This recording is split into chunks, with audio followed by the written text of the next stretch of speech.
banyak orang-orang yang depresi merasa tidak ada tujuan hidup. Karena merasa hidup kok cuman gini-gini aja, diulang. Lebih parah lagi, calling for help. Tiba-tiba datang ke rumah Anda atau telepon, aku mau mati, aku mau bunuh diri. Nah, kalau udah sampai seperti itu, jangan Anda bilang, oh ini cuma caper, cuma cari perhatian. Itu sudah tanda bahaya. Seandainya hari ini adalah hari terakhir Anda, apa yang harus Anda lakukan? Buanglah masalah pada pakarnya. Bersama psikiater. Buat apa susah? Bahtera Yuda, 96.4 FM. Saya betul-betul prihatin, Dr. Aimee. Baru saja gitu ya, beberapa minggu yang lalu kita podcast tentang bunuh diri, tentang fenomena itu, dan kita bilang jangan bunuh diri. Tapi Surabaya terutama ini beruntun, ya, kejadian mahasiswa lagi ya, statusnya sebagai orang yang masih studi, artinya masa depannya masih begitu panjang sekali, tapi mereka dengan tragis mengakhiri hidupnya dengan seperti itu gitu ya. Nah, apa komentar Dr. Aimee tentang fenomena ini? Ya, fenomena bunuh diri beruntun itu perlu kita waspadai ya, karena menunjukkan tingginya angka depresi sebenarnya. Tapi mungkin tidak diobati, tidak ditangani, tidak dicarikan bantuan profesional, mungkin karena stigma. Dan dari kejadian beruntun ini kita juga perlu waspada, mungkin ada namanya Werder Effect ya. Apa itu? Jadi Werder Effect itu adalah fenomena di mana pemberitaan media massa ataupun pesan yang diteruskan oleh masyarakat ya, mungkin lewat WhatsApp atau mungkin lewat sosial media tentang bagaimana seseorang bunuh diri, posisinya di mana, dari lantai berapa, di kampus mana, itu akan dapat memicu orang lain yang sedang mengalami depresi untuk meniru hal tersebut. Ya, namanya Werder Effect. Makanya saya menghimbau masyarakat untuk lebih bijak dalam meneruskan pesan. Jangan yang gambarnya dia lagi jatuh, posisinya di mana, dari lantai berapa, itu nggak perlu di forward. Apalagi posisi berdarah-darah, jangan diteruskan. Karena itu tidak elok. Buat pasien yang lagi depresi bisa tercetus ide untuk meniru hal serupa, dan juga buat pasien-pasien yang lain. Kemarin itu yang waktu kejadian yang bunuh diri beruntun ini, yang terakhir ini, banyak pasien-pasien saya yang ngirim pesan ke saya, dok aku jadi ketakutan, dok aku takut, aku takut meniru, aku jadi ada kepikiran kepingin meniru. Terus ada juga yang ketakutan, apakah aku bisa sampai seperti itu. Banyak loh yang WA saya. Ya, jadi artinya itu bisa memicu penderita depresi yang lain ketika nonton kayak gitu, bisa jadi mereka melakukan hal yang sama gitu di kemudian hari gitu ya. Benar, makanya lebih baik kalau media massa Anda mau meneruskan pesan di WhatsApp atau di masyarakat, itu yang positif. Justru ada namanya Papageno Effect. Kalau tadi kan Werder Effect itu kalau yang pemberitaannya negatif, orang yang bunuh diri. Ada yang namanya Papageno Effect. Kalau Papageno itu justru efek positif dari pemberitaan media massa, pemberitaan dari masyarakat tentang kisah sukses orang yang berhasil lepas dari bunuh diri atau dia digagalkan oleh orang lain, nggak jadi bunuh diri, atau dia bisa survive melawan depresi, keluar dari jurang keinginan bunuh diri. Itu malah bisa membuat orang yang mau bunuh diri untuk nggak jadi, mengurungkan niatnya untuk bunuh diri. Namanya Papageno Effect. Jadi dilawan dengan kisah-kisah sukses gitu? Justru seperti itu. Oke. Misalnya, contohnya kisahnya artis yang siapa kok lupa aku namanya, Angelina Jolie. Angelina Jolie itu ternyata ketika dia usia 20-an, dia itu pernah mau bunuh diri. Bahkan dia itu menyewa pembunuh bayaran untuk membunuh dirinya sendiri, tanpa dia ketahui sewaktu-waktu untuk dia dibunuh. Tapi pembunuh bayaran itu menolak. Dia nggak mau membunuh Angelina Jolie. Dan lihat ternyata Angelina Jolie kan bisa menjadi artis yang sukses. Ya. Gini dok, saya baca beberapa pemberitaan bahwa yang kasus bunuh diri yang terakhir ini ya, si pria ini sudah pernah melakukan percobaan bunuh diri sebelumnya katanya. Oh iya, dia itu yang saya nggak tahu. Nah, apakah memang seperti itu ya? Artinya percobaan bunuh diri itu bisa berkali-kali gitu. Ada yang sukses ya langsung meninggal gitu. Ada yang nggak sukses dan kemudian itu bisa memicu terjadi kemudian hari gitu, bahwa dia bisa akan mengulangi percobaan itu kembali. Memang begitu ya dokter ya? Memang begitu. Jadi tanda depresi itu kan yang pertama yang paling ringan ya, biasanya murung, sedih. Kemudian yang kedua tidak lagi menyukai hal-hal yang dia dulu sukai. Yang ketiga tidak ada energi, jadi ngerasa badannya capek semua. Kurangnya nafsu makan. Sulit untuk tidur atau malah tidur terus. Kemudian merasa pesimis, merasa bersalah, tidak bisa konsentrasi atau sering membolos di kantor ataupun di sekolah. Dan kalau parah, ada ide-ide ingin mati. Nah, ide ingin mati ini kalau kita gali lagi, nggak langsung dia tuh bunuh diri. Awalnya biasanya dia tuh pengen ngilang dulu. Aku pengen ke suatu tempat yang orang nggak kenal aku, pengen memulai hidup baru, aku benci kotaku gitu. Aku benci keluargaku, aku nggak mau tinggal di rumah ini. Pengen ngilang, biasanya itu. Kemudian kalau udah berkembang lagi, dia akan menjadi keinginan untuk menyakiti diri. Biasanya udah nyilet-nyilet tangan, yang paling banyak itu nyilet-nyilet tangan. Kemudian bisa juga jedotin kepala ke tembok, mukul-mukul diri, ataupun minum obat banyak. Ya, jadi kalau udah ada tindakan self harm, Anda harus hati-hati. Ini udah depresi berat, jangan diabaikan. Kalau parah lagi, biasanya berkembang lagi, dia mulai menulis surat legacy, surat wasiat. Enggak ada apa-apa padahal ya. Nah, kalau Anda sudah menemukan surat wasiat, jangan diabaikan, tuh udah tanda-tanda tuh. Lebih parah lagi, calling for help. Tiba-tiba datang ke rumah Anda atau telepon, aku mau mati, aku mau bunuh diri. Nah, kalau udah sampai seperti itu, jangan Anda bilang, oh ini cuma caper, cuma cari perhatian. Itu sudah tanda bahaya. Itu sudah mendekat ke yang akhirnya suicide attempt atau percobaan bunuh diri. Pasti ya dok ya? Biasanya begitu tahapannya. Ya saya nggak berani ngomong pasti, okay. Probability kan selalu ada. Maksud tapi saya, biasanya tahapannya begitu. Siapa tahu memang ada yang caper gitu loh. Ada nggak penyakit kayak gitu itu? Memang kalau pada orang-orang yang depresi, itu sering didapatkan pada, ya nggak hanya orang yang dengan kepribadian ini ya, tapi pada orang-orang dengan kepribadian borderline itu sering dia kambuh-kambuhan depresinya. Borderline personality itu adalah gangguan kepribadian emosional tidak stabil atau gangguan kepribadian ambang. Biasanya dia takut ditolak, takut diabaikan, takut diputusin pacar, ataupun takut teman-temannya meninggalkan dia. Cirinya itu. Kemudian ciri yang kedua, ngelihat dunia ini tuh black or white thinking, hitam atau putih, all or nothing. Berharap orang itu mencintai dia 100%, atau kalau dia nggak mencintai 100% berarti dia nggak cinta aku. Ya. Nah, makanya mungkin misalnya pada orang-orang yang diputusin, pengen mati, pengen bunuh diri. Nah, hati-hati. Bisa jadi dia ya itu tadi ada borderline personality. Kemudian nanti bisa mohon-mohon pacarnya untuk kembali. Kalau dia borderline personality, dia bisa impulsif dalam mengambil suatu tindakan.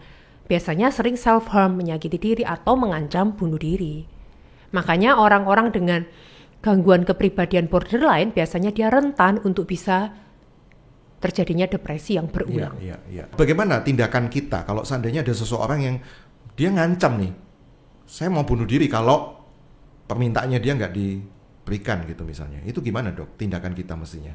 Sebenarnya ya, kalau misalnya posisinya putus ya, posisi ya putus, ini dalam kasus cinta lah misalnya. Ya, misalnya dalam kasus cinta putus, kamu kalau nggak balikan sama aku mau bunuh diri, kan banyak tuh yang mengancam seperti itu. Nah itu gimana tindakan kita? Sebenarnya bukan salah pasangannya.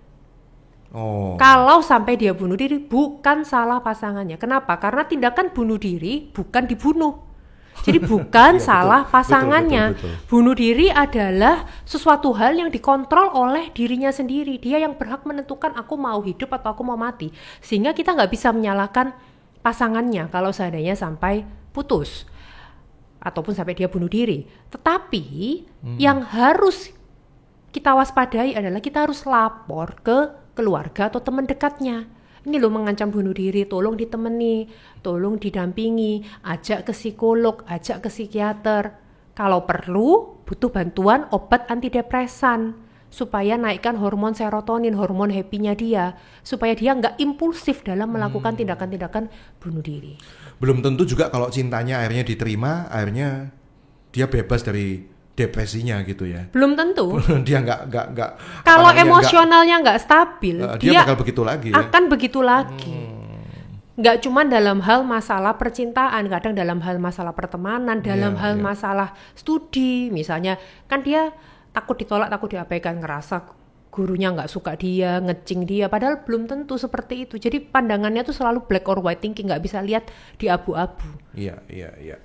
Saya baca juga, nggak tahu ini sumbernya betul atau tidak, yang bunuh diri ini katanya dia mengalami depresi sejak ditinggal oleh kakeknya, Dok. Jadi rupanya dia punya hubungan yang begitu erat dengan kakeknya daripada orang tuanya sendiri. Sehingga ketika kakeknya ini pass away, dia begitu depresi gitu. Bisa jadi nggak itu terjadi? Jadi depresi karena ditinggalkan orang yang begitu dicintainya gitu. Sehingga akhirnya menimbulkan percobaan bunuh diri dan akhirnya bunuh diri beneran gitu. Jadi namanya pemicu itu bisa macam-macam. Nggak bisa kita mengotak-ngotakkan karena sangat luas sekali. Bisa ada yang ditinggal kakek pengen mati, depresi, ada juga yang ditinggal pacar, ada juga yang kegagalan dalam hal finansial ekonomi, ada juga yang kegagalan nilai pelajaran, ada juga yang mungkin karena videonya tersebar, video asusila, kemudian dia depresi. Jadi sangat luas penyebabnya. Tetapi kita juga nggak bisa bilang, oh kamu ini kan cuman diputus pacar, oh kamu ini kan cuman kakekmu meninggal. Ya, tidak semua orang yang kakeknya meninggal, tidak semua orang yang diputus pacar muncul gejala depresi. Jadi yang harus kita lihat adalah adakah gejala depresi. Bukan kita cuman bilang penyebabnya, kamu ini cuman ditinggal kakek, kamu ini cuman putus pacar. Jangan lihat kausanya, itu hanya trigger, pencetus. Tapi kita lihat akibatnya, gejalanya. Apakah ada gejala seperti tadi yang kita sebutkan? Murung, sedih, keinginan pengen mati, pesimis, merasa bersalah, nggak bisa konsen, nilai menurun. Kalau ada itu semua, maka carilah bantuan. Kalau memang nggak ada gejala itu ya nggak usah ke psikolog, nggak usah ke psikiater. Kalau memang cuma putus pacar ataupun ada orang tua yang meninggal ataupun keluarga meninggal, kalau nggak ada gejala nggak usah. Tapi kalau ada gejala, jangan diabaikan. Karena banyak yang diabaikan karena bilang kamu ini cuma putus pacar, alah kamu ini cuma keluargamu meninggal. Grieving is a sign of love. Berduka adalah tanda cinta. Kalau dia berduka karena kakeknya meninggal, ya itu wajar sebenarnya ya, karena dia mencintai kakeknya. Tapi kalau sudah muncul gejala depresi, maka perlu didampingi, kan nanti diajak ngobrol tuh di psikoterapi bahwa ya itu tadi nggak apa-apa. Kita validasi justru perasaannya ya, bukan kita tolak.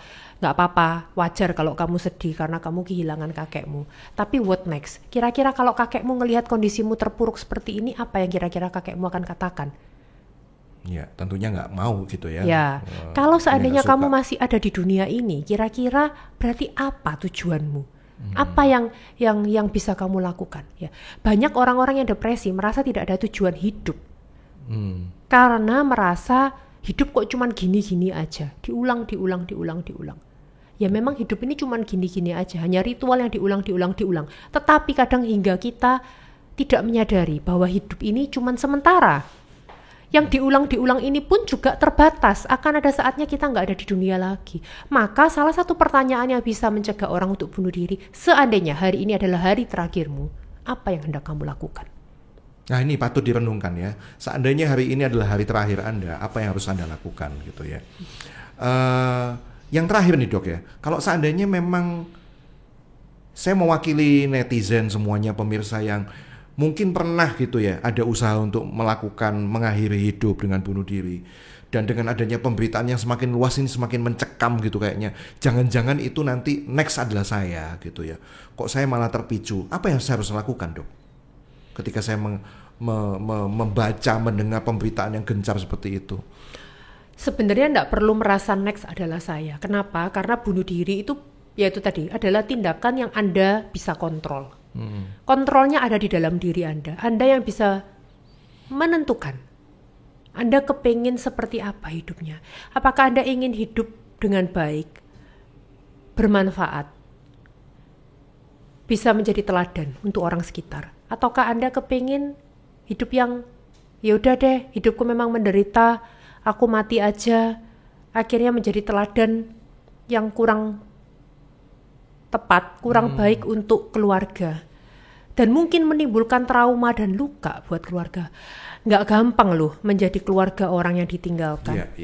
Nggak gampang. Saya yakin keluarga dari mahasiswa yang bunuh diri pun nggak gampang ditinggalkan. Saya pernah mendapatkan pasien orang tua dari anak mahasiswa yang bunuh diri. Jadi orang tuanya mamanya ini yang jadi depresi. Satu problem tersendiri itu ya. Menjadi problem tersendiri. Makanya mendingan cari bantuan kalau memang Anda merasa nggak kuat, Anda merasa depresi. It's okay kok to seek for help. Nggak apa-apa kok cari bantuan, cari temen untuk ngobrol. Kita atasi bareng-bareng, kan gitu ya? Iya. Pernah saya baca gitu ya dok ya. Ada sebuah peringatan dari obat depresi. Kalau Anda merasa lebih depresi atau pengen bunuh diri, segera hubungi dokter Anda. Berarti obat itu juga bisa menimbulkan efek seperti itu dok? Jadi gini, agak bias memang. Karena obat antidepresan itu kan bikin untuk lebih aktif, untuk lebih happy. Karena kalau orang depresi biasanya kan murung, nggak mau ngapa-ngapain, lebih aktif. Nah, pada orang-orang beberapa yang setelah dia minum obat antidepresan terus akhirnya dia bunuh diri, itu bias, sebenarnya agak bias, rancu penelitiannya. Kenapa? Karena kita nggak tahu ini efek obat atau memang bagian dari gejala depresinya. Tapi juga berapa banyak orang yang dengan pengobatan antidepresan yang akhirnya dia feel better, lebih happy dan akhirnya nggak jadi bunuh diri juga banyak. Itu kan juga orang nggak tahu kan. Ya kan? Makanya kenapa kalau memang ada ide bunuh diri Anda ngomong ke dokternya, biasanya kita akan kasih obat antipsikotik generasi kedua, dosis kecil sekali untuk mencegah impuls bunuh diri atau keinginan menyakiti diri. Biasanya itu akan membantu. Jadi dicampur obat lain. Oke, semoga ini menjawab dan saya harapkan setelah ini stop sudah gitu ya. Tentang usaha-usaha untuk mengakhiri hidup dengan cara bunuh diri. Semoga ini menjadi konten yang mengedukasi buat Anda semuanya. Terima kasih Dokter Aini. Ya, dan satu hal lagi mungkin yang mau saya tambahkan. Ingat ya, bunuh diri adalah keputusan permanen yang tidak bisa Anda ubah lagi untuk masalah yang hanya temporer sementara. Jadi ketika Anda ada problem, jangan memikirkan bunuh diri sebagai solusi, karena itu tidak akan menyelesaikan masalah Anda. Itu hanyalah bentuk avoid, menghindar dari problem Anda. Lebih baik Anda fokus, apa solusinya. Jangan fokus ke masalah, fokus ke solusi. Meskipun mungkin Anda saat ini kelihatannya kok nggak ada jalan, percaya dijalani, just hang on, hanya bertahan, hold on, bertahan, nanti kan pelan-pelan akan ada jalan keluar. Ibaratnya seperti awan yang kelam, awan yang kabut, memang kelihatannya awan kelam, awan kabut, langit kelam, langit hitam pekat, tapi percayalah suatu hari pelan-pelan akan keluar silver lining. Silver lining itu garis putih di balik awan yang pekat, awan yang kelam. Kita tunggu silver lining itu. Jadi jangan menyerah. Iya. Tidak selamanya musim itu adalah musim gelap terus gitu ya. Satu saat pasti ada titik terang. Terima kasih Dokter Aimi. Buanglah masalah pada pakarnya. Bersama psikiater. Buat apa susah? Bahtera Yuda 96.4 FM.